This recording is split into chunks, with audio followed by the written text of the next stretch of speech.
Hello friends. రేపటి market analysis చూసుకుందాం. ఈరోజు బడ్జెట్ రోజు మంచి సెల్లింగ్ వచ్చింది గదా! సో, తర్వాత కొంచెం రికవర్ అయినా గానీ, మళ్ళీ సెకండ్ హాఫ్‌లో సెల్లింగ్ వచ్చింది. సో, ఇక్కడ బై చేసిన వాళ్ళది స్టాప్ లాస్ హిట్ అయిపోయింది. బట్ ఈ లోయర్ లెవెల్‌లో ఈ వీక్ దగ్గర మనకు కొంచెం బయర్స్ ఉన్నారు. సో, నేను వాళ్ళందరిని టార్గెట్ చేయడం కోసం gap up, flat gap down ఎలా ఓపెన్ అయినా నేను సెల్ సైడే చూస్తాను. 59,890, 59,050 రెసిస్టెంట్ గాను, 58,000, 57,670 సపోర్ట్‌గా చూస్తున్నాను. సో, నిఫ్టీలో కూడా సేమ్ ప్లాన్ ఉంటుంది.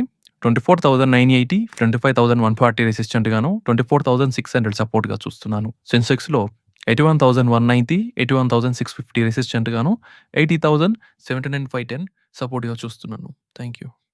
Please do subscribe to my channel and hit the bell icon.